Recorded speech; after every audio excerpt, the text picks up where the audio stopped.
lagi di GP Media Channel bareng kakak lagi. Nah, kali ini kakak mau bahas tentang soal UTBK untuk subtes pemahaman bacaan dan menulis. Nah, tapi sebelum kita ke soal, enaknya kakak jelasin dulu nih tentang materinya sedikit ya. Oke, tanpa berlama-lama mari kita langsung lihat. Nah, kali ini kakak mau bahas materinya itu tentang ejaan di KBBI atau Kamus Besar Bahasa Indonesia. Biasanya kalau di PBM itu kan banyak banget nih ya tentang ini. Nah, kita bahas untuk dua sebab aja nih sekarang. Dari yang pertama ini tentang penulisan huruf. Nah, kalau di KBBI itu ada 3 ya, biasanya tentang huruf kapital, terus huruf bercetak miring, dan huruf bercetak tebal. Nah, kalau teman-teman lihat di sini, ini sambil mengulang, sebenarnya ini kan pelajaran bahasa Indonesia SMA gitu ya, awal-awal tentang penggunaan huruf kapital. Nah, biasanya kalau huruf kapital itu dipakai di awal kalimat. Udah pasti ya, di awal kalimat harus kapital gitu. Kemudian awal kalimat langsung. Awal kalimat langsung ini maksudnya di dalam kutipan ya. Biasanya kan kalau kalimat langsung itu pakai kutip 2. Tuh, misalnya kutip 2, ayah sedang bekerja. Kemudian di sini biasanya kan koma, kutip lagi kata ibu, gitu ya. Jadi ayahnya di sini setelah kutip itu harus kapital karena dia termasuk kalimat langsung, gitu ya. Kalimat langsung yang disampaikan oleh si ibunya, gitu. Oke, kemudian bisa juga digunakan di hal-hal yang berkaitan dengan keagamaan ya. Nama agama, Islam, Kristen itu I dan K-nya itu harus kapital. Kemudian nama Tuhan atau kata ganti untuk Tuhan. Misalnya Tuhan yang Maha Esa itu kan kapital semuanya ya. Tuhan yang Maha Esa gitu. Atau pengganti kata Tuhan biasanya kayak gini, kuasanya. Nah, nya itu kan menunjukkan Tuhan ya. Jadi N-nya itu kapital juga. Gitu ya maksudnya. Kemudian dipakai juga di gelar dan jabatan yang diikuti nama diri. Contohnya nih, kita ambil kepala sekolah. Kepala sekolah kalau nggak ada nama orangnya di belakangnya, itu kecil aja gitu ya, jadi nggak usah kapital. Tapi kalau belakangnya itu ada, misalnya kepala sekolah SMA Negeri 1 Bandung. Nah, SMA Negeri 1 Bandung itu kan nama tempatnya ya, nama dirinya kalau di sini tuh. Jadi lengkapnya itu berarti harus kapital. Jadi kepala sekolah SMA 1 Bandung misalnya gitu. Nah, jadi kepala sekolah K sama S-nya kapital karena belakangnya ada nama dirinya. Maksudnya itu ini kepala sekolahnya kepala sekolah di mana sih gitu ya. Itu harus kapital. Atau gampangnya kayak gini. Misalnya nih, aku ingin menjadi seorang presiden. Seorang presiden. Nah, kalau presiden di sini kan nggak ada namanya ya, maksudnya dia itu objek. Tapi beda lagi kalau kalimatnya kayak gini.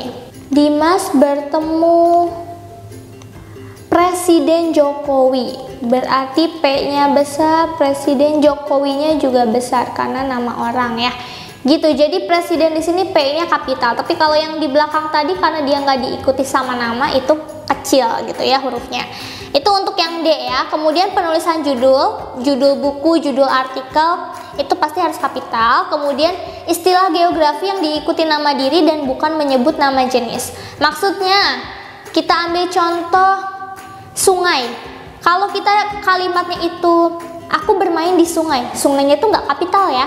Tapi kalau sungainya diikuti nama sungainya, misalnya Sungai Ciliwung. Nah, itu baru S-nya juga kapital karena diikuti nama dirinya itu Ciliwung. Jadi S-nya juga kapital gitu ya. Jadi itu perbedaannya. Kemudian nama hari, bulan, dan tahun udah pasti itu kapital.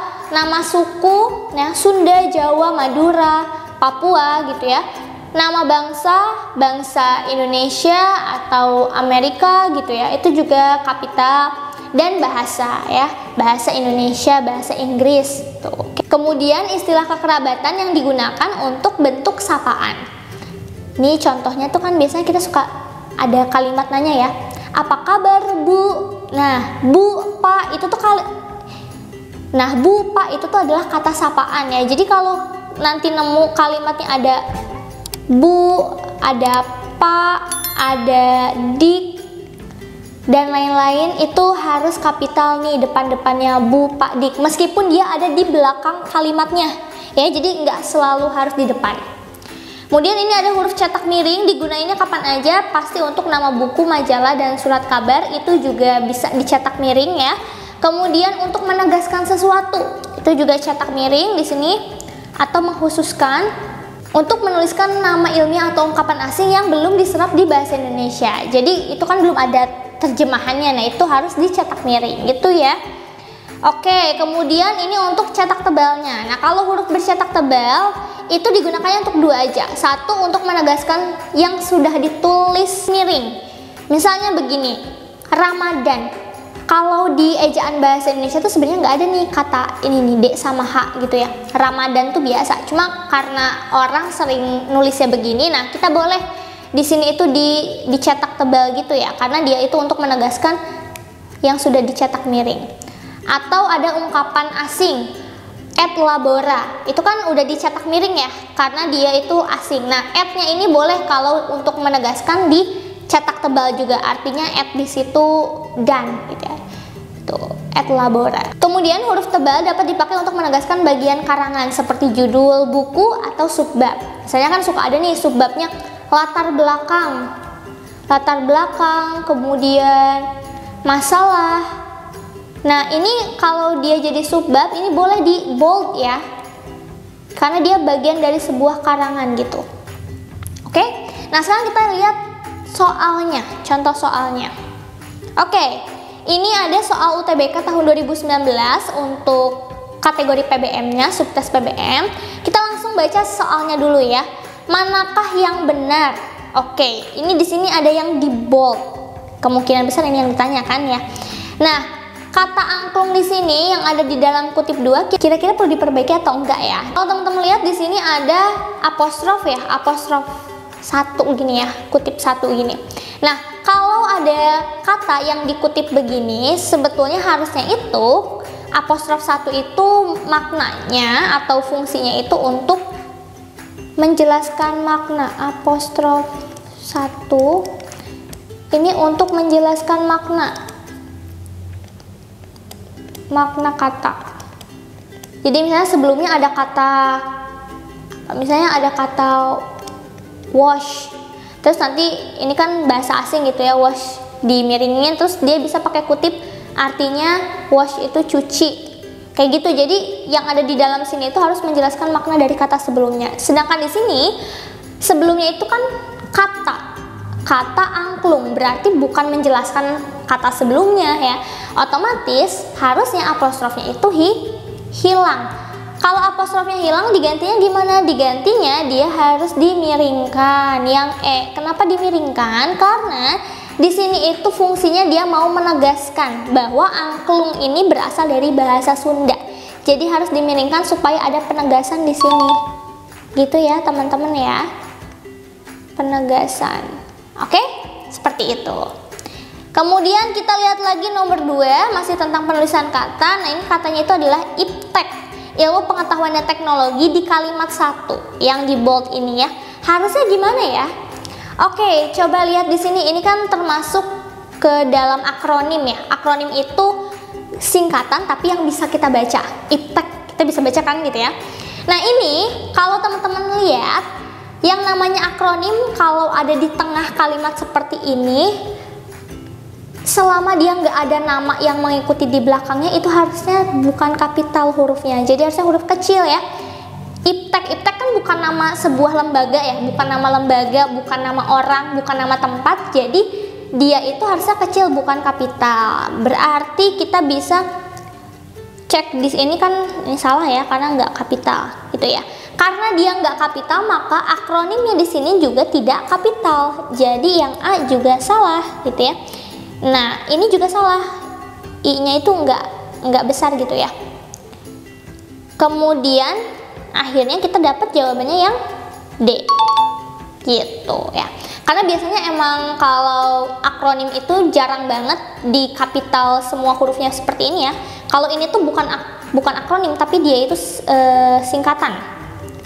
Gitu. Kalau singkatan dia tulisannya kayak begini. Tapi kalau akronim depannya doang yang kapital dan itu pun harus nama lembaga atau nama sesuatu yang formal. Sedangkan iptek di sini bukan, jadi semuanya huruf kecil. Gini ya. Jadi ilmu pengetahuan dan teknologi semuanya huruf kecil. Oke? Nah, nomor 3 nih, kata yang penulisannya tidak mengikuti kaidah ejaan terdapat pada kalimat berapa? Ini kan udah ada kalimatnya, jadi kita cek and recheck aja. Kalimat 1, Down syndrome adalah bla bla bla bla bla. Kalau penulisan yang tidak mengikuti ejaan, kita bisa lihat yang pertama dari tadi ya, penulisannya harusnya miring, apakah dicetak tebal atau huruf kapitalnya bagaimana gitu. Jadi kita cukup lihat aja nih kata-kata yang salah di sini apa ya. Nih di nomor 1 ini ada Down syndrome. Down syndrome di sini harusnya S-nya itu kecil. Kenapa? Karena dia bukan nama orang kan. Dia itu menjelaskan tentang suatu kondisi penyakit. Jadi Down syndrome ya down-nya aja yang kapital, S-nya itu nggak perlu gitu ya. Karena dia itu satu kata dengan Down syndrome. Yang salah di sini yang tidak mengikuti kaidah ejaan itu adalah yang nomor 1 ya. Ini harusnya sebetulnya memang dicetak miring gitu ya. Nomor 3 ini sebetulnya betul, ini harusnya dicetak miring.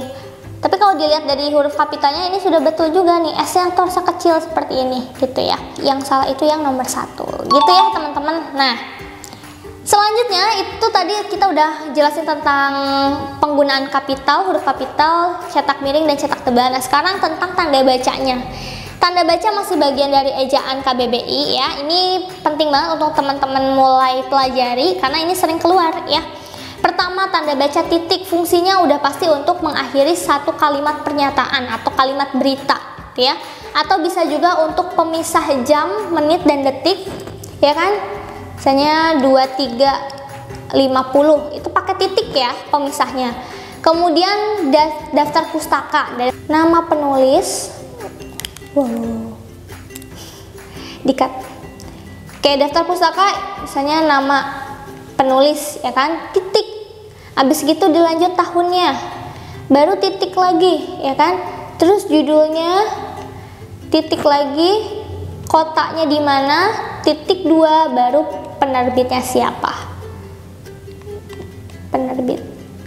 Jadi titiknya tuh diperlukan di sini, sini dan sini gitu ya. Itu di daftar pustaka. Kemudian pemisah bilangan ribuan atau kelipatannya yang menunjukkan jumlah. Ya misalnya 5.720 gitu. Itu kan pasti harus pakai titik ya. Kemudian kalau koma itu untuk perincian yang lebih dari 2 hal. Misalnya ayah, ibu, dan kakak. Nah itu harus pakai koma ya. Ayah, koma ibu, koma dan kakak. Nah itu ada koma tuh. Tapi kalau 2 nggak usah pakai koma ya. Pemisah nama dan gelar ya. Terus menanggapi keterangan aposisi. Contohnya, teman saya, Ahmad pandai sekali. Jadi koma di sini untuk menjelaskan si temannya itu, teman saya. Siapa temannya? Oh, Ahmad. Jadi dia menjelaskan tentang si aposisinya itu ya. Bisa seperti itu. Kemudian titik koma untuk menandakan bentuk kalimat yang sejajar. Bentuk kalimat sejajar itu sama kayak koma sebetulnya, memisahkan hal. Jadi ayah, ibu, dan kakak bisa juga kita ganti titik koma. Ayah, titik koma, ibu, titik koma, kakek, dan nenek misalnya gitu. Itu bisa juga ya, karena sama untuk memisahkan kalimat yang sejajar. Atau dapat juga mengganti kata hubung KMS. KMS itu adalah kalimat majemuk setara. Jadi biasanya dia pakai penghubung atau kata hubung atau konjungsinya itu bukan yang bertingkat gitu ya. Jadi pakainya yang sederhana aja, misalnya setelah, sebelum, atau sebab akibat kayak gitu ya. Nah kalau ini contoh kalimat sejajarnya begini, malam tambah larut, titik koma, pekerjaan belum selesai juga gitu ya. Itu kan satu kalimat yang sejajar, maksudnya waktunya itu sama gitu ya. Nah itu boleh pakai titik koma. Kemudian titik 2 juga untuk perincian pada kalimat yang telah selesai. Misalnya adik membeli alat tulis, titik 2 pensil, pulpen, dan buku. Nah ini tuh kayak merincikan alat tulis yang dia beli itu apa aja gitu ya. Oke, itu untuk titik 2. Kemudian tanda pisah ya, strip gitu ya, itu dapat berarti sampai. Misalnya nih, dari jam 8 sampai jam 12 gitu ya, atau sampai dengan, atau juga mengapit keterangan di tengah ya, contohnya Jakarta ke Merak gitu ya, itu kan keterangan yang menghubungkan dua hal, itu sampai atau sampai dengan ya, itu untuk tanda pisah. Kemudian ada juga tanda hubung, ini agak beda ya, kalau tanda pisah itu dia lebih panjang, stripnya lebih panjang, tapi kalau tanda baca yang tanda hubung begini stripnya lebih pendek ya, contohnya dia untuk bentuk ulang atau membentuk terikat ketika bertemu dengan angka atau huruf kapital. Contoh PHK, PHK itu kan kapital kan. Nah ini kan nggak mungkin kita langsung satuin. Nah di sini ada tanda hubung dipakai gitu ya. Atau pasca 7 Juli, ada angka di sini 7, nggak mungkin kita langsung pasca 7 ya. Jadi dia harus ada tanda hubung. Kalau bentuk ulang itu ya contohnya kira-kira, itu kan harus pakai strip ya, strip tanda hubung ini. Kalau nggak pakai kayak bisa gitu ya. Kemudian tanda petik, nah tadi yang sempat kita singgung ada petik 2, ada petik 1, petik tunggal. Nah kalau petik yang 2 ini untuk kalimat langsung atau judul atau julukan ya. Misalnya karena warna kulitnya ia dipanggil si item. Nah julukannya ini harus pakai kutip gitu ya. Kemudian kalau petik tunggal itu untuk yang tadi ya, menunjukkan makna kata sebelumnya atau mengapit petikan di dalam petikan langsung. Kayak gini nih, politik divide et impera.